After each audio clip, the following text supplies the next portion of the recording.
La historia continúa donde los protagonistas y los aldeanos son testigos de otra parcela de cultivo marchita. En medio de la preocupación, una mujer informa a Mar sobre la pérdida de otra parcela. Además, destaca que incluso la plantación, previamente dividida en 7 partes para evitar la propagación, también había sucumbido. Entonces solo quedan 2, ¿verdad? Reflexiona Mars, mientras ordena la selección de todo el arroz intacto para su posterior análisis, dejando instrucciones para quemar el resto. Esta directiva provocó una furiosa réplica de uno de los aldeanos, quien argumenta que aún quedaban bastantes cosechas saludables. Sin embargo, Mars explica que, si se trataba de una enfermedad, podría propagarse a otros campos, convirtiendo la detención de la infección en su máxima prioridad en ese momento. Con la orden ejecutada, los aldeanos observan con tristeza y decepción como su arduo trabajo arde en llamas, sacrificado en un intento desesperado por contener la calamidad que amenaza sus medios de vida. Maestro, todo saldrá bien, ánimo Yue, aunque Mars, mientras ascendía, contemplaba con seriedad la devastación causada por las llamas. Mientras tanto, Shizuku, con el corazón afligido al ver el trabajo de su pueblo consumido por el fuego, se volvió hacia Mars con angustia, preguntándose si serían capaces de superar la tragedia de los cultivos. Sí, lo haremos, y nuestro deber ahora es asegurárselos a todos en el pueblo, respondió Mars con determinación, siendo sus palabras alentadoras las que hicieron que Shizuku se golpeara la mejilla un par de veces para recobrar su compostura, y mientras ella luchaba por mantener la fortaleza, Mars se dirigió a Angelina para consultar sobre la posible causa de la enfermedad que afectaba a los cultivos, y examinando una de las plantas de arroz, Angelina llegó a la conclusión de que la enfermedad había sido causada por una sustancia similar al moho, por lo que la decisión de Mars de quemar todos los cultivos infectados era la única forma de abordar el problema en su totalidad, ya que, a pesar de la separación de los canales, el riesgo de que la infección se propagara a otros campos era significativo. ¿Existe alguna medida preventiva para evitar la infección de todos los cultivos?, preguntó Mars con preocupación, a lo que Angelina responde argumentando que parecía que un tipo de hongo extraño estaba proliferando cerca de las orillas de los canales y los campos de cultivo, siendo este hongo el que estaba causando el problema. Por lo tanto, si hubiese rastro alguno de este hongo cerca de los arrozales, debía ser arrancado cuanto antes. Tras esta explicación, Mars agradece a la chica mientras reflexiona sobre la magnitud de la pérdida que supone la infección y la quema de los cultivos para el pueblo. Sin embargo, ahora que conocía la causa y la contramedida, se sentía más capacitado para combatir y erradicar el problema, aunque destaca que, por el momento, su enfoque debía estar en proteger las 2 últimas parcelas de cultivos de arroz. Pero en ese preciso instante, fuertes y desesperados pasos se irrumpen en la escena, atrayendo la atención de todos los presentes. Un aldeano se adelanta, gritándole a Mars sobre un grave problema que aleja a la aldea. Se trata de un gran ejército que se aproxima desde los pastizales del este, compuestos por más de 500 soldados que avanzan en dirección a ellos. Lo más inquietante es que el escudo de su bandera coincide con el escudo que Berman y su grupo portaban, el escudo familiar del duque Avik. Mars, ¿qué debemos hacer?, pregunta a Sagi con angustia, y nuestro protagonista, sin titubear, ordena de inmediato a Shizuku que solicite a Berman y su grupo que regresen de la lejanía azul, y para el resto, tomen cualquier arma disponible, ordena nuestro protagonista, antes de dirigirse a Yue y a Sagi, solicitándoles que preparen un centro de mando temporal en su casa, debido a que había llegado el momento de prepararse para la guerra. La escena cambia, con los soldados del duque cuestionándose si realmente un ejército rebelde se estaba ocultando en un lugar tan desolado como aquel, señalando que no había nada de valor cerca, salvo un pueblo llamado Kinui. Menos lugares para esconderse, menos enemigos. Es lo mejor que podremos esperar, anima otro soldado, y aunque el primero asiente en acuerdo, también expresa su preocupación por movilizar un ejército tan grande contra un grupo rebelde. Sin embargo, en ese instante, cientos de golems gigantescos emergen de la tierra. Uno de los soldados se sobresalta, pero otro rápidamente lo calma, recordándole que el oficial a cargo ya les había informado sobre esas criaturas previamente. Todos, apresúrense,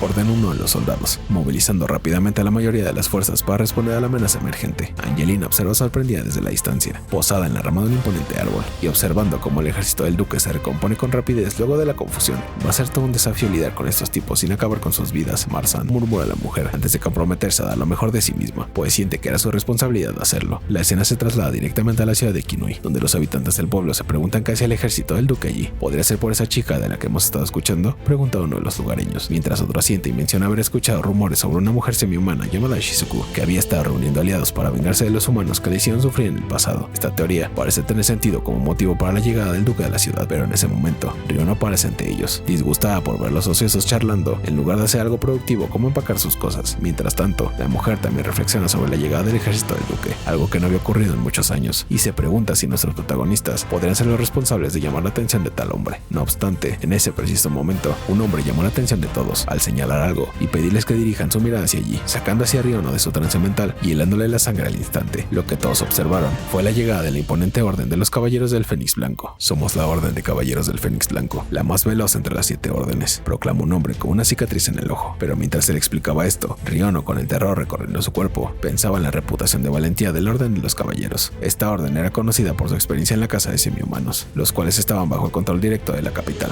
Esto los convertía en una orden que promovía la supremacía humana. Hemos recibido un informe de una rebelión semihumana en esta ciudad, y dado que está claro que hay semihumanos viviendo aquí, es muy probable que haya un complot malévolo en marcha, anunció el hombre de la orden. Y tras este discurso, la gente comenzó a tomar partido por los caballeros, expresando alegría porque los habían venido a salvar, lo que causó el enojo de Riono. ¿Un complot? Oh no, eso es terrible, mi señor, intervino Yeran, explicando que el asunto de los semihumanos no era más que un grupo de perras divirtiéndose, por lo que no veía la necesidad de que él o su orden gastaran tiempo y esfuerzo en ellos. No obstante, en ese momento, la mujer comenzó a correr hacia Yeran, pidiéndole que se detuviera, pero el pelón, perdido en sus pensamientos, explicó que apenas había hecho su inversión inicial en la maldita perra de Shizuku, por lo que no quería tener problemas antes de obtener sus ganancias. Por órdenes del duque, aquellos que estén coludidos con los semihumanos recibirán su castigo, decretó el hombre colarizado, para luego cercenar el brazo de Yeran de un solo tajo de su espada. Adolorido, el pelonete cayó de nuevo al suelo, lamentando que le hubieran cortado el brazo nuevamente, y mientras la gente miraba la escena horrorizada, Riono apareció para hacerle un torniquete en el brazo y evitar que se desangrara. Señor caballero,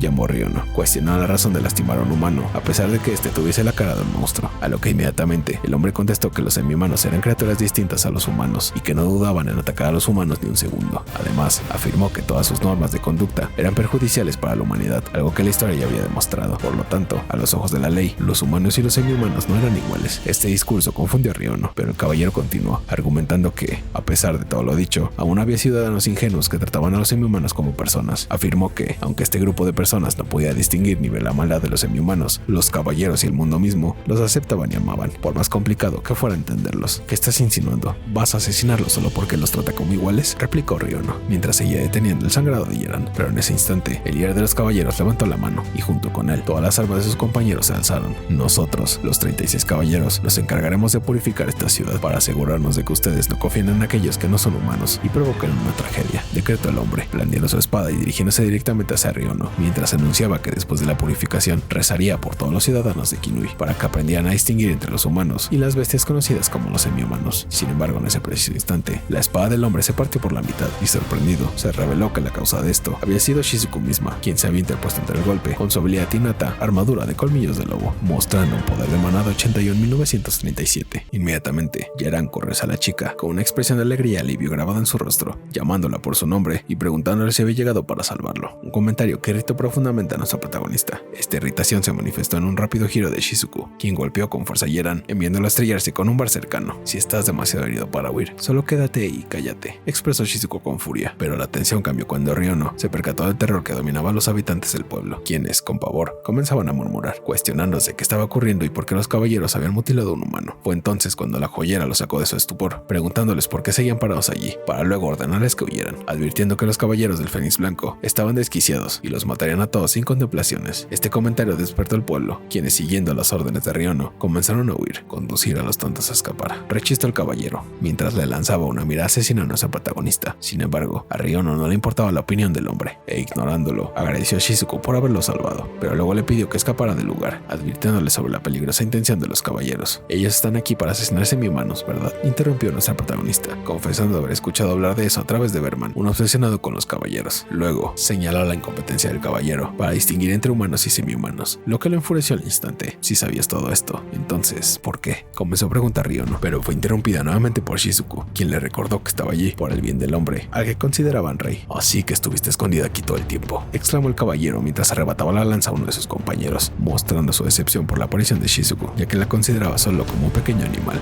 No obstante, la chica interrumpió su desprecio para señalar que no estaba sola, y de un momento a otro, cientos de semihumanos de la aldea oculta emergieron con armas en mano, rodeando a los caballeros al instante. ¿Qué? Pensar que esta ciudad estuviera tan contaminada. Necesitamos purificar a estas pobres personas que tratan a los semihumanos como iguales, mencionó el hombre, provocando la ira inmediata de Shizuku, quien con todo su poder desatado le gritó que lo intentara y reveló su hartazgo hacia los humanos como él. Se estaba conteniendo desde un principio, murmura Mars mientras observa a sus compañeras con su habilidad, reconociendo en su interior que cuenta con ambas. Además, reflexiona que cuando escuchó sobre la orden de caballeros que había asesinado a un humano por darle una rebanada de pan a un semihumano, pensó que era solo un rumor. Sin embargo, al presenciarlo ahora, se da cuenta de que podría no estar tan equivocado. Una vez más la escena se transforma, con nuestros protagonistas y los aldeanos debatiendo sobre el curso de acción. En medio de la discusión, alguien señala el peor escenario posible de la batalla, la aniquilación total del clan de los hombres lobo. Explica que, aunque ganen la pelea, sería imposible para ellos vivir libres fuera de su aldea, por lo que la invasión del pueblo significaría su completa destrucción. Ante la pregunta de si deberían defenderse en la aldea, otro interviene rechazando la idea de inmediato, argumentando que no garantizaba nada. En este punto, Mars subraya que ya había anticipado que la orden de los caballeros los alcanzaría después de que los semihumanos se reunieran, pero sugiere que antes de hacerlo, muy probablemente pasarían primero por la ciudad de Kinui. Normalmente me ofrecería para ir a Kinui, pero comienza nuestro protagonista a decir, solo para ser interrumpido por Shizuku, quien decretó que entendía que Mars tenía su propia batalla que librar y no permitiría que se sacrificara luchando también contra los caballeros. Entonces Yue también interviene, argumentando que ella y Asagi se harían cargo del puesto de mando, y ambas le piden que confíe en ellas para manejar la situación en Kino y la aldea. Un buen rey también debe considerar la preocupación de sus súbditos, expresa Mars, reflexionando sobre la dificultad de su papel como rey. Al mismo tiempo, piensa que no debería haber mencionado en voz alta que sentía la presencia de ese individuo, y en ese momento, alguien se acerca desde lejos, y mientras Mars se pregunta cómo los han encontrado, también se dice a sí mismo que hay muchas cosas en las que aún debe pensar, pero que puede enfocarse en ellas más tarde. Es así como bloquea el primer ataque de su enemigo con total calma. Ha pasado un largo tiempo,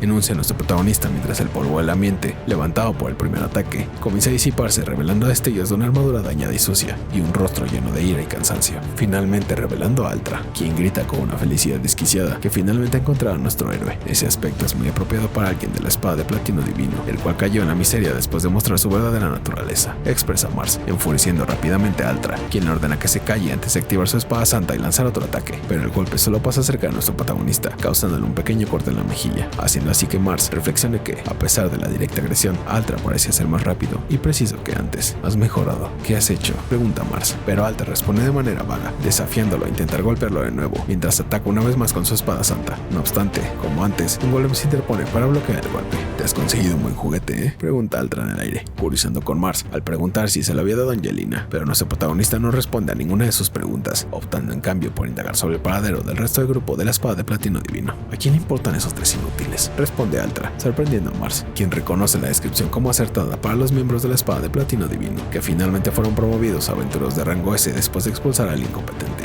Gordon se asustó por una hormiga y se encerró en su habitación, explica Altra de mala gana, agregando que no sabía dónde estaba Tina y que Elia también había desaparecido después de la audiencia con el duque Avik. Y aunque esta es una historia completamente diferente a la de hace 3 meses, este último comentario hace reflexionar a nuestro protagonista, quien en su interior reconoce la veracidad de todas las historias sobre la decadencia del grupo de la espada de platino divino, contadas por Angelina y los demás durante esos 3 meses desde que fue abandonado. Te voy a cortar la garganta en 2 esta vez, no te dejaré escapar, decreta Altra, con la ira impregnada en cada palabra. Aunque sea un poco tarde, debo preguntarte algo. ¿Por qué siempre soy tu objetivo? ¿Y con qué propósito viniste hasta acá?, interroga a nuestro protagonista, y Altra responde con odio, afirmando que había ido hasta allí para recuperar todas las cosas que Mars le había robado. Eso es un alivio entonces, replica nuestro protagonista con total ira, lo que aumenta más la furia de Altra. Este último repite las palabras de Mars, buscando alguna respuesta. Sin embargo, nuestro protagonista piensa que nada ha cambiado, que todo sigue igual que antes, por lo que realmente estaba aliviado de que el hombre que tanto lo lastimó siga siendo el mismo Altra despreciable y parasitario del pasado. Deja de decir estupideces, maldito bastardo incompetente,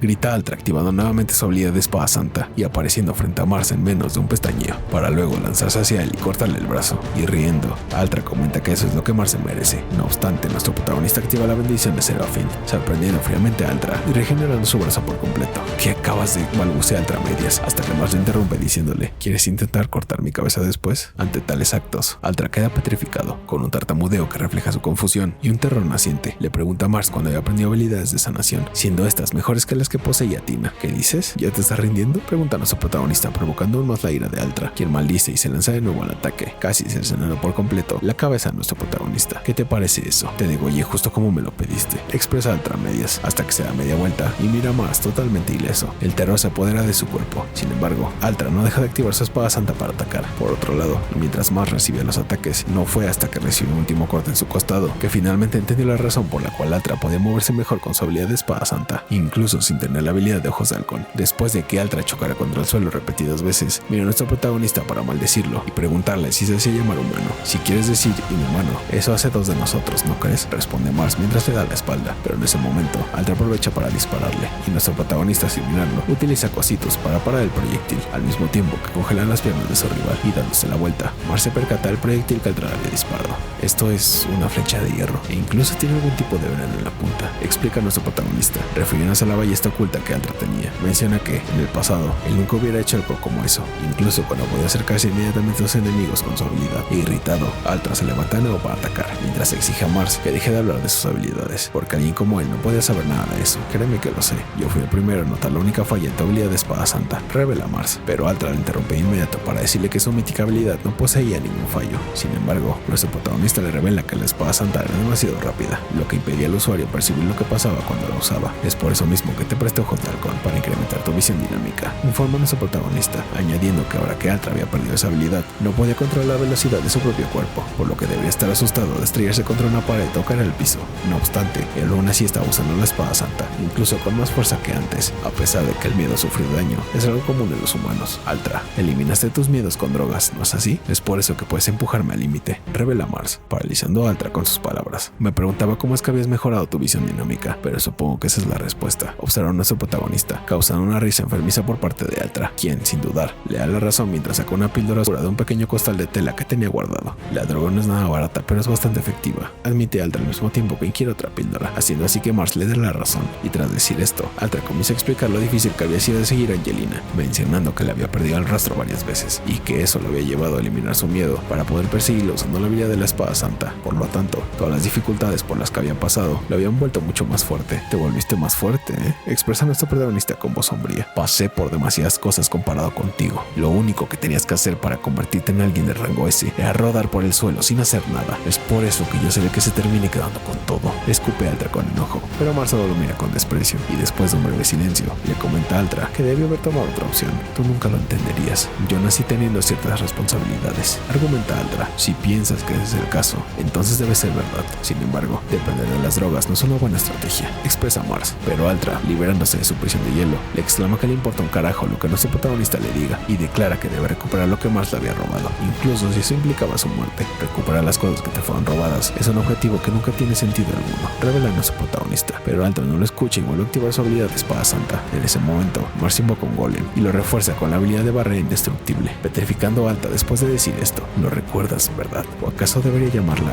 obsidiana? Lleno de terror, Altra retrocede de un salto y con tartamudeo pregunta si acaso la habilidad que nuestro protagonista acaba de utilizar en realidad era obsidiana, argumentando que eso debería ser imposible. ¿Eso es imposible, dices?, pregunta Mars, argumentando que en el mundo en el que vivían existían muchas cosas que muchos podrían considerar imposibles. Por otro lado, nuestro protagonista mira a Altra y le pregunta si ya se había dado cuenta, a lo que él, retrocediendo aún más para guardar las distancias, le pregunta de qué estaba hablando. Un inmenso escudo indestructible, el poder de curar cualquier herida y antiguos conjuros que anulan cualquier ataque. Todas esas habilidades ahora son mías, mi viejo compañero. Y si no hubieses tratado de asesinarme, todo esto también hubiese sido tuyo, por lo cual tu fracaso te lo hiciste tú mismo, revela Mars con firmeza y con nerviosismo. Altra trata de explicarse, pero nuestro protagonista no quiere escucharlo más y tras levantar la mano, decreta que ahora tomaría la última cosa que Altra tenía en su poder y si él no quería que eso sucediese, tendría que detenerlo. La escena nos lleva de regreso al centro de la ciudad de Kinui, donde nuestro protagonista Shizuku temblaba y sangraba por las heridas del combate. Su brazo estaba gravemente herido, con su armadura de colmillos de lobo completamente arrancada, pero no solo ella estaba exhausta, su ejército también mostraba signos de agotamiento, con soldados heridos y cansados, que aún así seguían luchando. El primer caballero exclama: nosotros luchamos de forma humanística. Entonces, ¿cuál es la diferencia entre nosotros y los semi-humanos? La respuesta es tener una noble voluntad, explica el hombre, añadiendo que la humanidad luchaba con una noble voluntad, otorgando valor y significado a todas las cosas, algo natural para los humanos, pero que los semi-humanos no podían hacer. El caballero, afirmando que los hombres lobos siempre hablaban del orgullo, pero estaban conectados con hacer daño a los demás, lo que le convierte en una tribu arrogante. No obstante, nuestra protagonista responde sarcásticamente, señalando que él, como un humano que había intentado matar a otro de su especie, no sonaba muy convincente al hablar de nobleza. Ante esto, Shizuku cuestiona si el veneno en la punta de la lanza también representaba noble voluntad. Expresa su disgusto por la hipocresía de los caballeros. Mientras tanto, ella se pregunta si el veneno podría ser la razón por la cual su habilidad de armadura de colmillos de lobo no estaba funcionando correctamente. Reflexiona sobre si el veneno es responsable del estado de su brazo derecho, a lo que el hombre revela que la droga se usa principalmente como analgésico en forma de píldora, pero que había sido diseñada para causar un efecto secundario que interrumpía el flujo de maná si se consumía en exceso. Explica que este efecto secundario era perfecto para contrarrestar las habilidades de mejora física y armadura de los semi-humanos. Esta revelación sorprende a Shizuku, quien pregunta cómo es que el hombre sabe sobre su habilidad de armadura de colmillos de lobo, y mientras reflexiona sobre la cantidad de veneno preparado específicamente para contrarrestar las habilidades de los hombres lobo, ella llega a una conclusión. El hombre confirma su sospecha al identificarse como el que dio la estrategia que alguna vez derrotó a los grandes guerreros hombres lobo. Explica que es común que un humano utilice su conocimiento y destreza mental para crear estrategias para vencer a sus enemigos después de investigar y estudiar viejos escritos. La protagonista, con voz impregnada de desdén, arremete contra su enemigo al destacar su supuesta valentía al exhibir actos de cobardía. Sin embargo, su provocación es recibida con una breve risa por parte del hombre. Al menos nosotros nos echamos desde las sombras como cobardes, replicó el desafiante. Ni mucho menos nos proclamamos como los héroes que realizan tales acciones honradas. Estas palabras desatan la furia de Shizuku, quien siente un torrente de ira corriendo por sus venas como lava ardiente. No obstante, con toda su fuerza de voluntad logra contenerse y refrena sus emociones. Aunque grita el caballero caballero que no se atreva a insultar a sus ancestros. En su interior, reconoce que no puede permitirse sucumbir ante la furia ciega, ya que, si ella atacara y él la envenenaba de nuevo, todos los semi-humanos que luchaban a su lado estarían en peligro inminente, por lo que, consciente de esta amenaza, sabe que debe sopesar cuidadosamente sus siguientes movimientos, pues la situación no solo concierne a ella misma. En medio del caos del enfrentamiento, los pensamientos de Shizuku se enredaban entre la lealtad hacia su rey y la urgente necesidad de tomar una decisión. No puedo defraudar la confianza que Mars ha depositado en mí, reflexionó, sintiendo el peso de la responsabilidad sobre sus hombros. No obstante, la realidad de su situación se cierne sobre ella con fuerza, con el veneno corroyendo todo su cuerpo y su brazo roto siendo un impedimento evidente para la lucha. Se debate internamente entre la necesidad de continuar el combate con esas condiciones o retirarse estratégicamente, sin tener claro cuál sería la opción correcta. Las palabras desafiantes del hombre resonan en su mente, instándolo a la acción.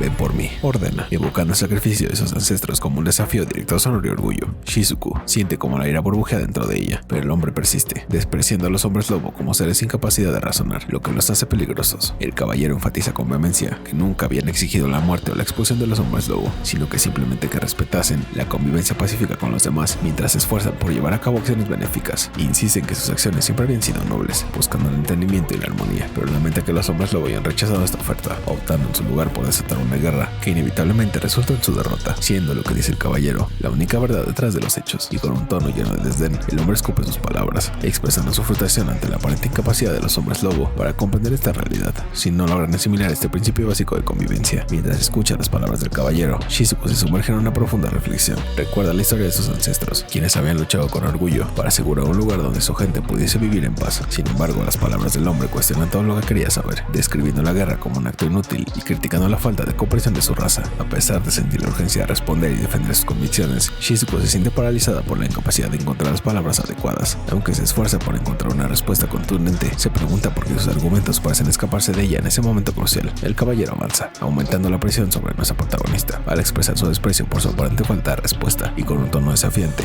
declara que ella no estaría en esa situación si no fuera lo suficientemente astuta como para llegar hasta allí, enunciando su decisión de poner fin a su vida de una manera rápida y decisiva, con la ira ardiendo en su mirada, pero el agotamiento pesando en su cuerpo. Nuestra protagonista pronunció con determinación su amenaza de abrir la garganta del hombre. No obstante, él la miró con lástima, considerándola ingenua por no comprender la verdadera magnitud de la situación. Pero en ese preciso instante, un jarrón impacta brutalmente contra el pecho del caballero, interrumpiendo su condescendencia. Cuando se volteó para identificar al responsable, se encontró con Ryono, quien ya había preparado varios objetos para arrojar. El hombre replicó con ira ante el acto de la mujer, acusándola de intentar molestarlo nuevamente. Sin embargo, Ryono le pidió que dejara de balbucear, insinuando que estaba mostrando una malicia excesiva. El caballero destacó su percepción de que aquellos plebeyos que simpatizaban con los semi-humanos eran brutos y despreciables. Expresó su opinión de que el mundo sería un lugar mejor si todos pudieran entender las cosas como él las veía. No obstante, en ese momento, Shizuku intervino para detener a Ryono, instándola a dejar de preocuparse por ellos, al mismo tiempo que reflexionaba sobre la potente habilidad de percepción de Mars, por lo cual estaba segura de que le acudiría a ayudarla si ella gritase por auxilio. Sin embargo, dadas las circunstancias, eso podría ocasionar más problemas.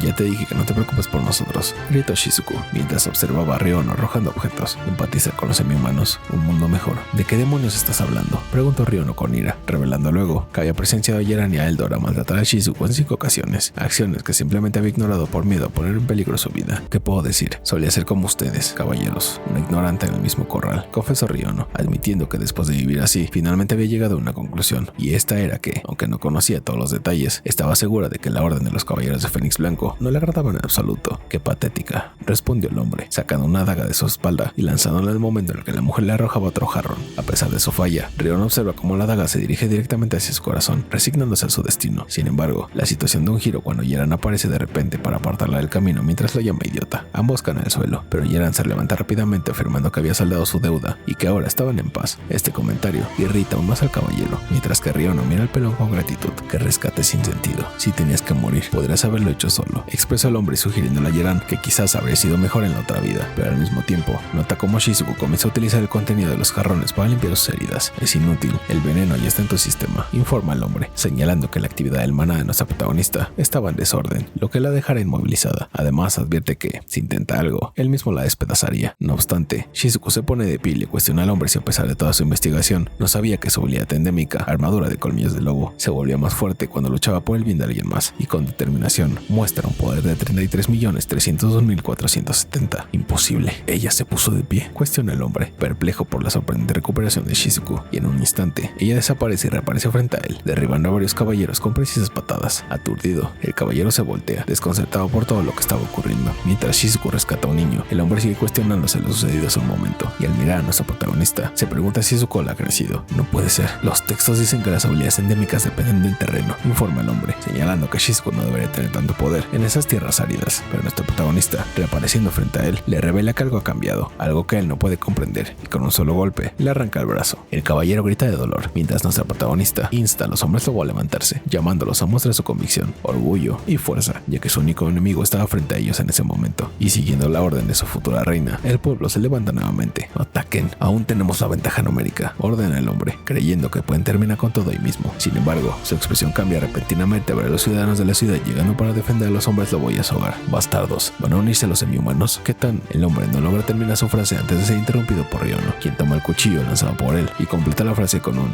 ¿qué tan tontos podemos ser? Bastante. Riono, dirigiéndose a Shizuku, pregunta si no le molesta que se les unan, a lo que nuestro protagonista responde que puede hacer lo que quiera, y con el cuchillo en mano, Riono declara que los caballeros no les agradan, y después de recibir la confirmación de la gente, todos gritan al unísono hacia los caballeros que no se metan con Kinui. Los ciudadanos y los semi-humanos se enfrentan con valentía a su adversario, infundiendo el terror en el corazón de sus enemigos, siendo el principal de ellos quien los maldice y ordena una rápida retirada, huyendo del lugar de inmediato. Shizuku, decidida a no permitirles escapar, se lanza hacia ellos con determinación, pero en medio de su carrera, un agudo dolor la atormenta, haciéndola caer al suelo con un gemido de dolor. Mientras la gente castiga a los caballeros derrotados, Shizuku, jadeante, se da cuenta de que el veneno se ha vuelto a esparcir debido a su esfuerzo. Mientras tanto, al percatarse de la situación de nuestro protagonista, quienes habían atado a los caballeros caídos, la gente del pueblo y los semi-humanos sueltan sus armas y comienzan a celebrar su victoria con júbilo y alegría desbordante. Desde la distancia, Shizuku observa la victoria de su pueblo con un sentimiento de gratitud y reflexión. Mientras contempla el cielo, reflexiona sobre el giro inesperado de los acontecimientos y cómo en ese momento crucial son las personas a las que ella juró proteger las que la resguardaban a ella. En ese momento, Riono aparece y se acerca corriendo hacia nuestra protagonista, preocupada por su bienestar. Le insta a limpiar sus heridas con alcohol, pero aunque Shizuku le asegura que está bien y le agradece su preocupación, Riono advierte que el veneno se estaba propagando nuevamente y que debe detenerlo, por lo que sin más preámbulos, se voltea para pedirle a Yaran la cuerda que le había utilizado como torniquete en su brazo. Moriré si me quite este nudo, ¿sabes?, exclamó Yaran con urgencia. La escena cambia y vemos a Shizuku vendada con sus heridas tratadas, mientras los ciudadanos continuaban ayudando a los heridos, con Riono en la cabeza del esfuerzo. Que todos los hombres lobos se acerquen, declara ella, indicando que había muchas cosas que quería preguntarle a Shizuku, pero comprendía que tratar a los heridos era prioritario en ese momento. Sin dudarlo, nuestra protagonista pide a Riono que cuide bien de sus subordinados, lo cual llena de energía a la mujer, quien, sorprendida, le pregunta si realmente todos esos hombres eran los subordinados de Shizuku, y al confirmarlo, Riono celebra la promoción de nuestro protagonista y expresa que esta noticia le había puesto de muy buen humor. Es así como el tiempo transcurre y todos los heridos son atendidos, brindándoles así un merecido descanso tanto a Shizuku como a Riono. Sin embargo, es la joyera quien rompe el silencio al preguntarle a nuestro protagonista si había actuado por separado de Mars y Yue, pero antes de que Shizuku siquiera pudiese responder adecuadamente, una devastadora explosión sacude las afueras del pueblo,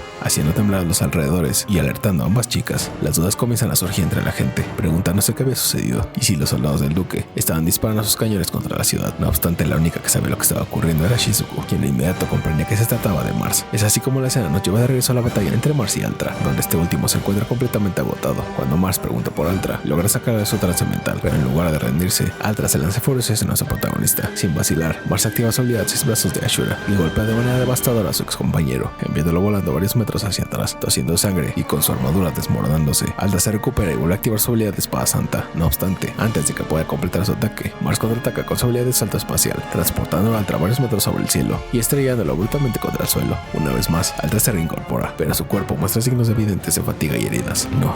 Esto es imposible, murmura entre jadeos. Se cuestiona por qué había tenido que caer derrotado ante alguien que consideraba basura, y mientras intenta tomar sus píldoras mágicas para recuperar fuerzas, Mars desencadena su habilidad de silueta de luz. Esta le permitía desaparecer de la vista de Altra, solo para reaparecer súbitamente detrás de él y propinar un certero golpe seguido de un pisotón en la espalda. Los humanos no podemos desaparecer, solo engaña tus sentidos, explicó Mars con calma, revelando que su habilidad de silueta luminosa era un avance más sofisticado, desarrollado personalmente. Sin embargo, nuestro protagonista recuerda a Altra que todo esto había ocurrido después de haber dejado la espada de platino divino, y Altra, enrabietado, advierte a Mars que no lo subestime. No obstante, nuestro protagonista lo ignora por completo y activa su préstamo de habilidades, y con una sombría determinación declara: terminemos con esto. Pero hasta aquí llega el video de hoy, y lamento decirles que esta es la última parte, debido a que llegamos al último capítulo disponible en español. Sin embargo, prometo traer la continuación de esta gran historia en cuanto salgan más capítulos. Sin más que decir, si les gustó el video, recuerden dejarme un like, comentar y compartir con sus amigos, ya que esto me ayuda a seguir con la creación de videos. Así como también les recuerdo que pueden dejarme en los comentarios sus recomendaciones de mangas y manguas que les gustaría que trajera al canal. Dicho esto, yo soy Howl y los veo en otro video. Chao.